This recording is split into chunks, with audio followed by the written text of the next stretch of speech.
Hello everyone, welcome to Tech Info. This is Sanjay Chaudhary. जैसा कि आप सभी लोगों को मालूम है, प्रीवियस कुछ वीडियोस से आपको सीयूटी एमसीए का प्रीवियस ईयर का क्वेश्चन पेपर जो है वो सॉल्व कराने की कोशिश मैं कर रहा हूं।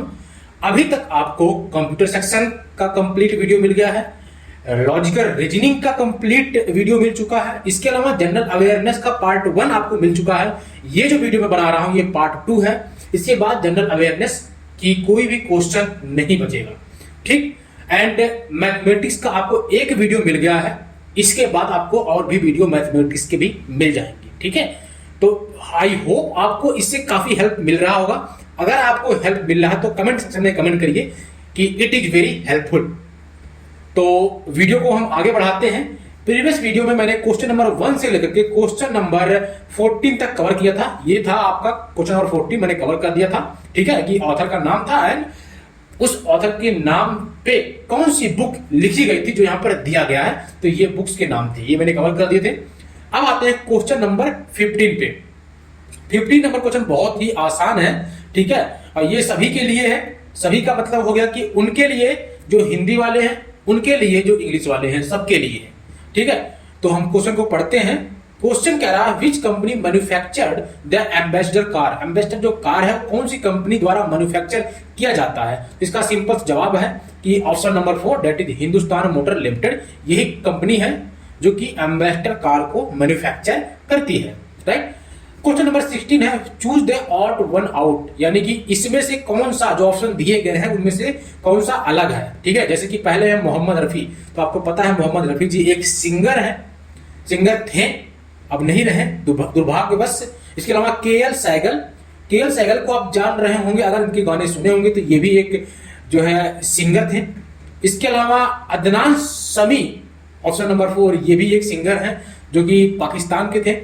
एंड नंबर 3 पे आते हैं नौशाद। तो नौशाद जी जो हैं एक इंडियन कंपोजर थे जिन्होंने बहुत ही फेमस फिल्म मुगले आजम को कंपोज किया था, ठीक है। और आपने शायद देखा होगा मुगले आजम, और नहीं देखा जाइए देखिए, बहुत अच्छा ही मूवी है, मैंने भी देखी है, काफी अच्छी मूवी है। बहुत इसके पीछे किस्से हमने सुन रखे इस मूवी के पीछे, तो जाइए देखिए। एंड इसका जो आंसर होगा वो ऑप्शन नंबर 3 है, ठीक है। क्वेश्चन नंबर 17 पे आते हैं which of the following option is correct alphabetical order of the 4 words given as. जो 4 वर्ड नीचे दिए गए हैं ये एंड ये, इनमें से सभी को अल्फाबेटिकल ऑर्डर में आपको अरेंज करना है, ठीक। अब देखिए, अगर अल्फाबेट में हम देखें तो अगर ध्यान से आप देखेंगे यहां पर, तो अगर ये देखें RUM इसमें भी कॉमन है, RUM इसमें भी कॉमन है, RUM इसमें भी कॉमन है, RUM इसमें भी कॉमन है, ठीक। अब M के बाद क्या आएगा, यहां पर M हो गया, इसके बाद या तो A है तो B है, तो यहां पर B है, यहां पर A है, यहां पर O है, यहां पर P है, तो हम कौन सा लेंगे, A वाला, ठीक है। तो अल्फाबेटिकली ये वाला सबसे पहले आएगा। तो कौन से में है, फर्स्ट वाले में भी है एंड थर्ड वाले में भी है, ध्यान से देखिएगा, ठीक। अब अगर इसके बाद जाएंगे तो A के बाद B आता है, तो B हुआ हमारा यह RUMBUSTIUS ये वाला कीवर्ड। तो ये किस में है, थर्ड वाले में है। तो यहीं पर अपने आप को डिक्लेयर कर सकते हैं कि ऑप्शन नंबर 3 हमारा जो है वो करेक्ट आंसर है, ऑप्शन नंबर 3। इतने से आपका समझ में आ गया। अगर चाहे तो आगे आप देख सकते हैं अपने अकॉर्डिंग जो लॉजिक मैंने बताई है। क्वेश्चन नंबर 18 पे आते हैं। इसमें भी बताना कि 3 जो ऑप्शन दिए गए वो सिमिलर से हैं, चौथा ऑप्शन थोड़ा सा डिफरेंट है, ठीक है। अब डिफरेंट कैसा है वो आपको बताना है। पहला ऑप्शन है मोरारजी देसाई। तो अगर आपने देखा होगा, पढ़ा होगा थोड़ी सी हिस्ट्री, तो उसमें आपको मेंशन किया गया था कि मोरारजी देसाई जो थे वो हमारे पूर्व प्रधानमंत्री थे, ठीक है। इसके अलावा वीपी सिंह थे, वीपी सिंह भी हमारे पूर्व प्रधानमंत्री थे। इसके अलावा अगर थर्ड पे आए तो ये भी हैं नरेंद्र मोदी जी, जो कि वर्तमान समय में आप देखेंगे तो भारत के प्रधानमंत्री हैं।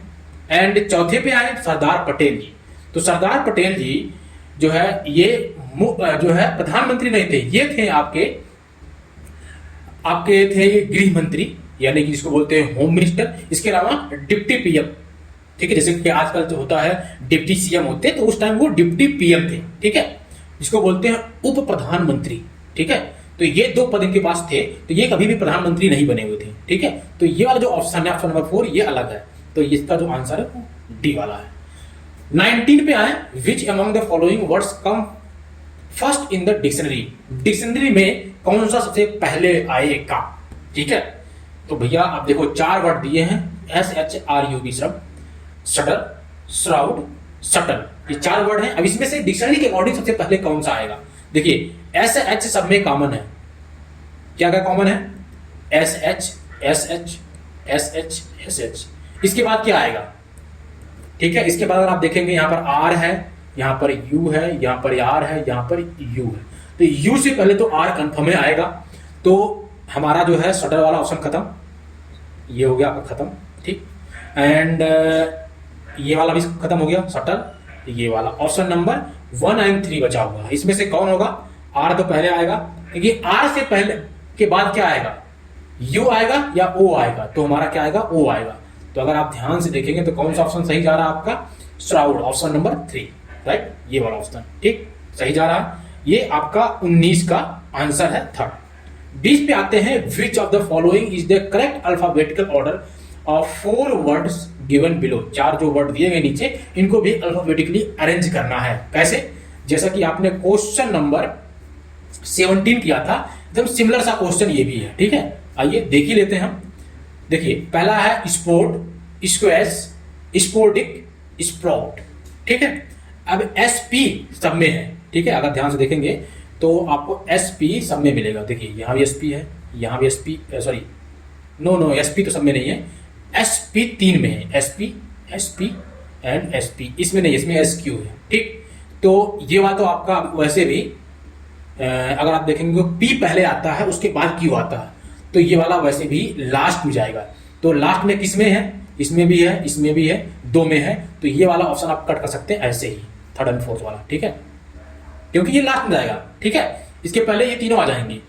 अब सवाल यह है इन दोनों में से कौन सा होगा। देखिए SP तो सब में कॉमन है, उसके बाद अगर आप देखेंगे कौन सा आएगा, तो O पहले आएगा या R पहले आएगा। देखिए 3 में तो 2 में O है, 1 में R है, तो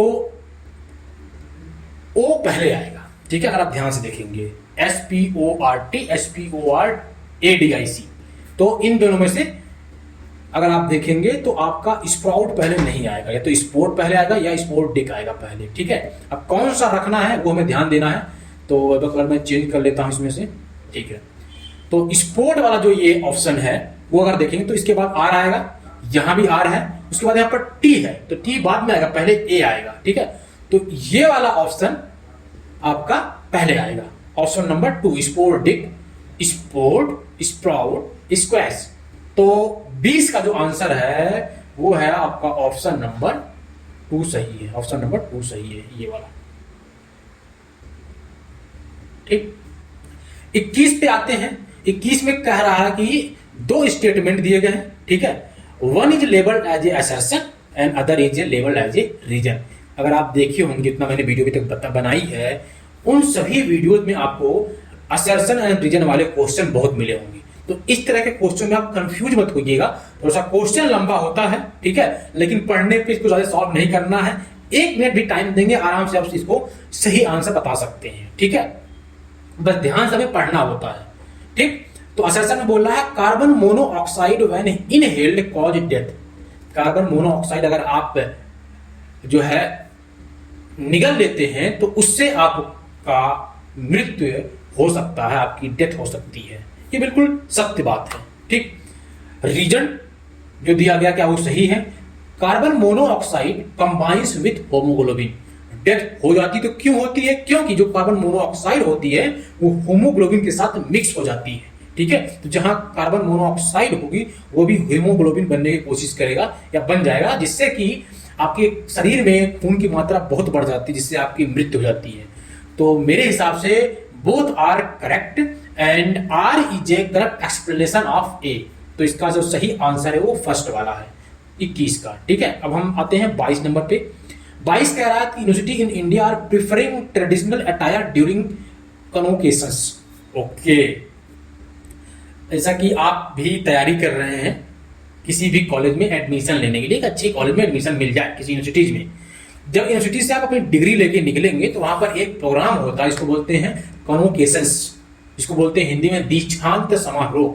ठीक है, जब ये कन्वोकेशंस करवाए जाते हैं तो इंजीनियरली क्या होता है कि डिग्री को डिस्ट्रीब्यूट किया जाता है और बच्चे क्या होते हैं ब्लैक कलर का जो है अपना पोशाक पहनते हैं, टोपी पहनते हैं एंड अपनी डिग्री को रिसीव करते हैं। ठीक है, जो भी वहां पर चीफ गेस्ट होंगे या जिससे भी उनको मिलने वाला होगा वो डिग्री को रिसीव करेंगे। ये प्रोसेस यहाँ पर होता है, लेकिन उसके लिए जो गवर्नमेंट ने कुछ रूल 2015 में लाए हुए थे, ठीक है, उसके अकॉर्डिंग कौन सी चीजें सही है, क्योंकि जो इंडियन यूनिवर्सिटीज है, इंडिया की यूनिवर्सिटीज हैं, वो कुछ चीजों को फॉलो कर रही है। क्या क्या है, जैसे कि 5 यहाँ पर आपको ऑप्शन दिए गए हैं। इन 5 ऑप्शनों में से कौन सा मोस्ट एक्यूरेट है, ठीक है, कौन सा सही है, जो है कन्वोकेशन के लिए जो इंडियन गवर्नमेंट ने रूल पास किए हैं उसी को सारी यूनिवर्सिटी फॉलो कर रहे हैं इंडिया में, तो उसके अकॉर्डिंग कौन सा सही है वो आपको बताना है। ठीक है, तो पहला है Indian universities are against western dress. बिल्कुल सही बात है, जो इंडिया यूनिवर्सिटी है वो वेस्टर्न ड्रेस को बढ़ावा नहीं दे रहे हैं, उसके अगेंस्ट हैं। ठीक है, क्योंकि हमारा भी एक कल्चर है, बहुत अच्छा इंडिया कल्चर है, उस कल्चर को प्रमोट करना हमारा कर्तव्य बनता है। तो ये चीजें एक स्टूडेंट, एक टीचर, एक फैकल्टी ही स्टार्ट कर सकता है। तो बच्चों से शुरुआत की जा रही है, एक अच्छा माध्यम है इस चीज का, अपने कल्चर को बढ़ावा देना।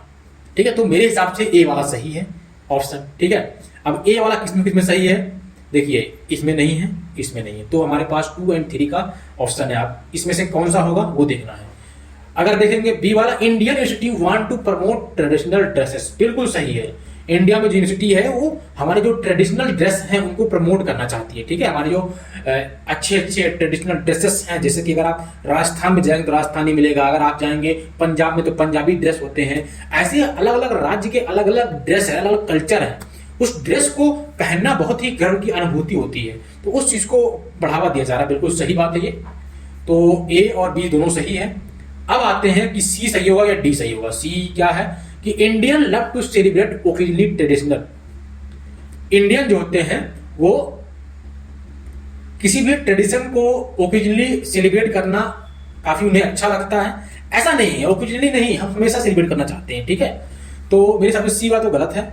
डी देखते हैं, Indian traditional dress are better than western. बिल्कुल सही बात है, अगर आप ध्यान से देखेंगे समझेंगे तो हमारे जो इंडिया का कल्चर है, ट्रेडिशन है, यहाँ के जो ड्रेसेस हैं वो बहुत ही अच्छा है वेस्टर्न ड्रेसेस से।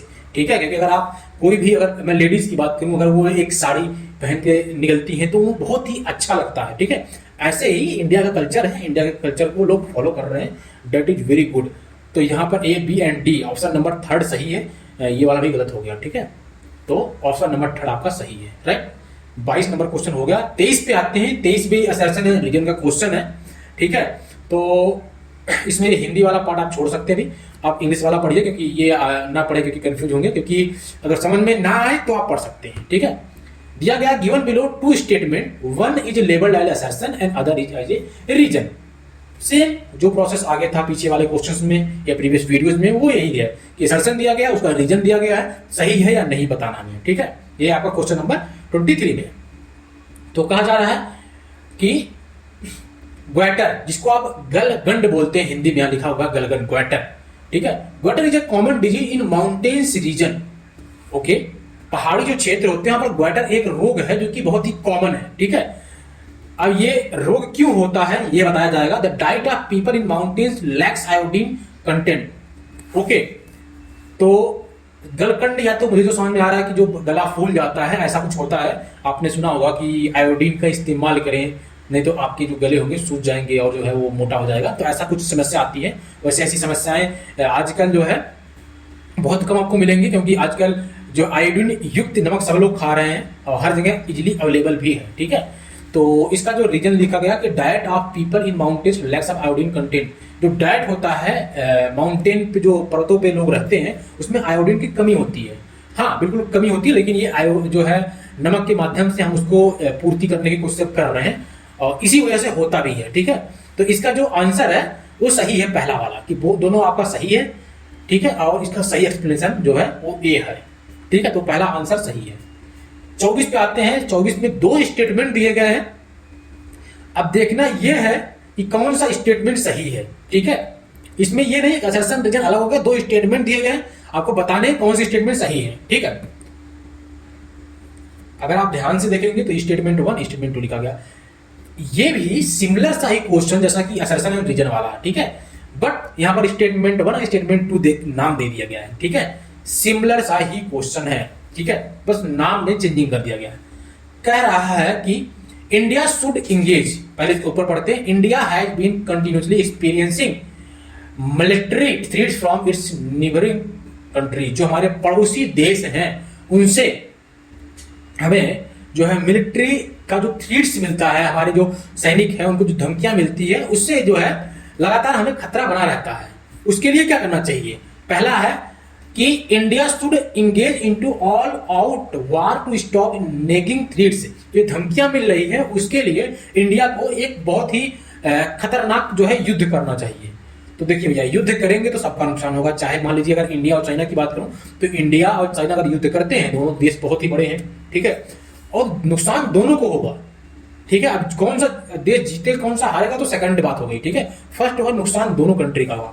तो बेहतर ऑप्शन क्या होता है कि दोनों लोग आपस में वार्तालाप कर लें, ठीक है। ऑप्शन नंबर 2 जो है, सॉरी स्टेटमेंट जो 2 है वो यही लिखा है, India should get involved into a serious dialogue to reduce the tension at its border, जो हमारे बॉर्डर क्षेत्र में जो टेंशन बढ़ी हुई है उसके लिए डायलॉग किया जाए, एक सीरियस डायलॉगबाजी की जाए, जिससे बातचीत किया जाए सीरियस वे में, जिससे ये जो प्रॉब्लम है वो सॉर्ट आउट किया जा सके अपने पड़ोसियों के साथ में। तो ऑप्शन नंबर 2 सही है, स्टेटमेंट 2 सही है। I think statement 1 is incorrect and statement 2 is correct. Okay, D वाला आपका सही है, डी वाला ऑप्शन आपका सही है। अब 25 पे आते हैं। 25 नंबर क्या कह रहा है? 25 नंबर कह रहा है, given the following statement and 5 possible conclusion, all the scientific working in America are talented, some Indian scientist are working in America. Okay, एक यहां पर लाइन दी गई है, उस लाइन के बेसिस पे 5 यहां पर ऑप्शन के तौर पे A B C D E दिया गया है। अब इसमें से A B C D E में से कौन सा सही है अकॉर्डिंग टू जो ऊपर दिए गए लाइंस हैं, ये वाली लाइंस। दोबारा मैं समझाता हूं, ये एक लाइन दी गई है, अगर मैं चेंज कर लूं, ठीक है, ये एक लाइन दी गई ए वाला, ठीक है, ठीक है। इस लाइन के बेसिस पे ये 5 लाइन और लिखी गई हैं, इसमें से कौन सी लाइनें जो हैं इसके अकॉर्डिंग बेस्ट फिट हो रही हैं वो आपको बताना है अपने ऑप्शन के माध्यम से, राइट, ठीक है। तो आपने क्वेश्चन समझ लिया तो हम इसको सॉल्व करवाते हैं, ठीक है। कह रहा है पहला वाला, none of Indian scientist are talented, कोई भी इंडियन साइंटिस्ट टैलेंटेड नहीं है। अरे बिल्कुल गलत बात है, कैसे नहीं टैलेंटेड है, बिल्कुल गलत बात है, ए तो हो ही नहीं सकता। तो जहां जहां ए है वो आप काट दो, पहले ए यहां पर है और ए यहां पर है, ये दोनों गलत है, ठीक। अब देखो बी, सम टैलेंटेड इंडियन साइंटिस्ट है माइग्रेट टू अमेरिका, सही बात है। कुछ टैलेंटेड जो साइंटिस्ट हैं वो अमेरिका चले गए हैं, अमेरिका बस गए हैं, अमेरिका मूव ऑन हो चुके हैं। तो बी वाला ऑप्शन सही है, ठीक है, बी वाला। तो बी किस में है? इसमें भी है, इसमें भी, ठीक है। नेक्स्ट क्या है? All talented scientist are Indian, नहीं, सारे टैलेंटेड साइंटिस्ट जो इंडियन नहीं है, और भी बाहर के भी लोग हैं भाई, ऐसी कोई बात नहीं, ये भी गलत है। उसके बाद है डी वाला, some Indian scientist are talented, yes, कुछ तो साइंटिस्ट जो हमारे इंडिया के टैलेंटेड है, बिल्कुल सही बात है। ई क्या कह रहा है? Scientist working in India are not talented, ये भी गलत बात है। तो हमारा जो सही आंसर है वो है आपका ऑप्शन नंबर यहाँ पर B and option number D. तो कौन सा मैच कर रहा है आपका? आई थिंक मैच कर रहा है बी एंड डी, ये वाला सेकंड वाला। तो सेकंड वाला आपका आंसर सही है, राइट, ये वाला। अब हम चलते हैं 26 पे। 26 क्या है कि यहाँ पर एक लाइन दी गई है, इस लाइन के बेसिस पे आपको बताना है कि ये चीजें सही है या नहीं, जैसे प्रीवियस में क्वेश्चन किया है, उसके बेसिस पे आपको क्वेश्चन में ऑप्शन दिए गए, उस ऑप्शन को चूज करने हैं। Minister arrive at a public function in their cars, कुछ मंत्री हैं जो अपने एक पब्लिक फंक्शन में अपने कार से पहुंचते हैं, ठीक है। इस स्टेटमेंट को कंसीडर करना है और बिलो जो 5 स्टेटमेंट दिए उनमें से आप बताना कौन सही है। देखिए पहला है कि ऑल मिनिस्टर्स आर रिच, ऐसा नहीं, सारे मंत्री जो होते हैं अमीर नहीं होते भैया, कुछ गरीब भी होते हैं, जैसे कि केजरीवाल, जस्ट फॉर जोकिंग, इसको आप सीरियस लेके मत जाइएगा, ठीक है। आपके क्या विचार है comment out. Option number B क्या है कि minister have official cars in general, बिल्कुल सही बात है, जितने भी मंत्री होते हैं उनके पास अपना ऑफिशियल कार होता है, सही बात है। तो बी कहाँ कहाँ है? बी यहाँ पर है, यहाँ पर है, यहाँ पर है, इसमें नहीं, तो ये वाला आपका गलत हो गया, ठीक। और ये ए भी नहीं होगा, तो ए नहीं है, तो ए इसमें भी नहीं है, ए भी नहीं होगा, तो हमारे पास बचता है 2 और 3, ठीक है। इसमें से कौन सा होगा देखना है। तो फिर क्या है? सी वाला, minister usually participate in public function, yes, public function में जो मंत्री होते हैं वो अक्सर पार्टिसिपेट करते हैं। तो बी एंड डी, सी तो मिल गया, तो यही आंसर मुझे लगता है सही भी है, ठीक है। डी भी चेक कर लेते हैं। ओनली रिच मिनिस्टर अराइव्स इन कार, ऐसा नहीं है कि जो अमीर है मंत्री में वही सिर्फ कार में पहुंचेंगे, ऐसी बात नहीं, ये गलत बात है। तो आपका डी गलत हो रहा है, तो आपके बचता ही है ऑप्शन नंबर सिर्फ बी, थर्ड, ये वाला है सही। ठीक है, अब नेक्स्ट क्वेश्चन है 27 नंबर। इसमें मैच करना है लिस्ट 1 से लिस्ट 2 में। लिस्ट 1 में बुक्स के नाम दिए गए हैं, लिस्ट 2 में आपके ऑथर्स के नाम दिए गए हैं। पहला बुक का नाम है the story of my experiments with truth. ठीक है, ये किसके द्वारा लिखा गया है, ये आपने सुना होगा। आप हमारे जो है देश राष्ट्रपिता यानी कि मोहन दास करमचंद गांधी द्वारा लिखा गया है। ठीक है, तो ये आपका ए का फोर्थ किस में है, ए का फोर्थ यहाँ भी है, यहाँ भी है, यहाँ नहीं है, यहाँ है, यहाँ, तो यानी कि सेकंड वाला तो नहीं होगा, कंफर्म है। ठीक है, काट दीजिए, ऐसे काटते जाइए। Glimpse of world history. ठीक है, तो ग्लिम्स ऑफ वर्ल्ड हिस्ट्री किसके द्वारा लिखा गया है, तो ग्लिम्स ऑफ वर्ल्ड हिस्ट्री अगर आपने पढ़ा होगा या कहीं गूगल किया होगा, समझा होगा, कभी भी सुना होगा, तो ये लिखा गया था हमारे फर्स्ट प्राइम मिनिस्टर द्वारा, दैट इज पंडित जवाहरलाल नेहरू द्वारा। ठीक है, तो आपका कौन कौन सा मिल रहा है, थर्ड वाला, बी का थर्ड ये मिल रहा है, ये मिल रहा है, तो ये वाला भी आपका कट गया। ठीक है, हमारे पास ऑप्शन नंबर 1 सही है तो होगा, या तो 4 होगा, कौन सा सही होगा। इंडिया विंस फ्रीडम, ये तो आपके मौलाना अब्दुल कलाम आजाद जी ने लिखा हुआ है, बिल्कुल सही बात है। एंड एग्जाम वॉरियर तो आपके वर्तमान प्रधानमंत्री नरेंद्र मोदी जी ने लिखा हुआ है। तो आपका थर्ड का फर्स्ट, थर्ड का सी का फर्स्ट है, इसमें है, तो ऑप्शन नंबर ए सही है। ऑप्शन नंबर जो है ये वाला आपका सही है, राइट। ठीक है, नेक्स्ट पे आप मूव ऑन होते हैं। नेक्स्ट है 28 नंबर। लिस्ट 1 को लिस्ट 2 से मैच करना है। ये आपके कंट्री के नाम दिए गए हैं। ठीक है, COUNTRY, ये आपके कंट्री के नाम दिए गए हैं। ये आप जो दिए गए हैं ये आपके उस कंट्रीज के जो है कैपिटल दिए गए हैं। तो आपको क्या करना है, जिस कंट्री का जो कैपिटल है उसको उससे मैच करवाना है। ठीक है, तो अगर आप ध्यान से देखेंगे तो आपको सारे देश सुने हुए लग रहे होंगे। ठीक है, ऑस्ट्रिया, ईरान, नॉर्वे, स्वीडन, ये सारे आपने सुना होगा। ठीक है, सबके जो है राजधानियां कौन कौन से हैं वो भी आपको पता होगा, नहीं पता तो मैं बता दे रहा हूं आपको इस वीडियो में ही। ठीक है, तो देखिए ऑस्ट्रिया, ऑस्ट्रिया की राजधानी क्या है, ऑस्ट्रिया की राजधानी आपने सुना होगा, बहुत ही सिंपल है, वेना। ये रहा आपका वेना, VIENA, वेना। थर्ड वाला का सही है। ठीक है, थर्ड वाला कौन, ए का थर्ड कहाँ का मैच कर रहा है, इसमें इसमें इसमें, ये वाला को कट गया, वैसे नहीं होगा, राइट, काटो इसको। ठीक, अब बी है आपका ईरान। तो भैया ईरान का जो है राजधानी कहाँ है, सब लोग जानते होंगे, ऐसा मैं मान के चल रहा हूँ। ठीक है, अभी लड़ाई भी हो रही थी, आपने सुना होगा ईरान से। तो ईरान की राजधानी आपकी है तेहरान। तो कौन कौन सा मैच कर रहा है, बी का फोर्थ, तो बी का फोर्थ ये भी मैच कर रहा है, ये भी मैच कर रहा है, तो only one option is wrong, तो 2 या 3 आपका होगा। अब नॉर्वे की राजधानी क्या है, नॉर्वे की राजधानी आपकी है ओस्लो। ठीक, तो कौन सा मैच कर रहा है, सी का फर्स्ट, तो आई थिंक थर्ड वाला सही है। और स्वीडन की राजधानी स्टॉकहोल्म है। ठीक है, तो ऑप्शन नंबर थर्ड आपका सही है। अब देखिए इस वीडियो में मैंने कंप्लीट 28 क्वेश्चन कवर किए हैं जो कि आपके जनरल अवेयरनेस की थी। ठीक है, और मैंने जो है लगभग 11 या 12 क्वेश्चन जो है हमने कवर किए हैं जो कि प्रीवियस ईयर में आए हुए थे, वो था कंप्यूटर सेक्शन का। ठीक है, ये आपका जनरल अवेयरनेस का था। ठीक है, और इसी तरह जो मुझे याद है आई थिंक 24 या 25 क्वेश्चन के आसपास अप्रॉक्स, मुझे एग्जैक्टली याद नहीं है, वो हमने जो है रीजनिंग पार्ट का भी कवर किया था। ठीक है, और 30+ आपके मैथ के भी क्वेश्चन कवर किए जाएंगे। ठीक है, सारे, इक्का दुक्का कोई छूट जाए तो उसके लिए कोई बात नहीं, लेकिन ऑलमोस्ट हम कोशिश कर रहे हैं 100 का 100 क्वेश्चन कवर करने की। कोशिश यही है कि सारी चीजें कवर की जाए। यहाँ पर 30 नहीं, लास्ट ईयर जो है 38 या 39 के आसपास क्वेश्चन पूछे गए थे। आई थिंक 40 के अप्रॉक्स थे मैथ में क्वेश्चन। तो जो क्वेश्चन पूछे गए थे वो सारे कवर करने की कोशिश की जा रहे हैं। ये 25 से भी प्लस था, एग्जैक्टली मुझे याद नहीं है, 30-25 के बीच में था। तो अप्रॉक्स सारे क्वेश्चन 100 के 100 क्वेश्चन हमने कवर करने की कोशिश की है। ये वाला पार्ट कवर हो चुका है, रीजनिंग वाला पार्ट कवर हो चुका है, जनरल अवेयरनेस का ये वीडियो आपका दिख ही गया है, मैथ का एक वीडियो आपको मिल गया है, नेक्स्ट वीडियो बहुत जल्दी ही आपको मिल जाएगी विदिन 1-2 डेज में। ठीक है सारे। तो अगर आप चैनल पे नए हैं तो please subscribe our channel. First बहुत मेहनत लगी इस वीडियो को बनाने में भैया, और इस पूरी सीरीज को बनाने में, सपोर्ट करिए हमें। और इतना ही नहीं, सिर्फ मैं इतना हेल्प नहीं कर रहा हूँ, इसके बाद इतनी काउंसलिंग प्रोसेस होगी, जितनी कट ऑफ्स आएंगी, सारे कॉलेज की रिव्यूज मैंने ऑलरेडी अपने चैनल पे डाल रखे हैं। अगर आप जाके सर्च करेंगे कॉलेज का नाम, ठीक है, तो आपको अपने आप मिल जाएगा। सर्च करिएगा कॉलेज का नाम साथ में एमसीए, तो आपको उस कॉलेज के नाम के साथ उसका डिटेल रिव्यू आपको मिल जाएगा। जैसे कि आपका सेंट्रल यूनिवर्सिटी आप हरियाणा, सेंट्रल यूनिवर्सिटी आप हिमाचल, सेंट्रल यूनिवर्सिटी आप कर्नाटका, उसके बाद तेजपुर यूनिवर्सिटी हो गया, इसके अलावा आपका मदन मोहन मालवीय इंजीनियरिंग कॉलेज हो गया, आईआईटी लखनऊ हो गया, केएनआईटी सुल्तानपुर हो गया, इसके अलावा बहुत सारे प्राइवेट कॉलेज भी की रिव्यू हमने कर रखे हैं।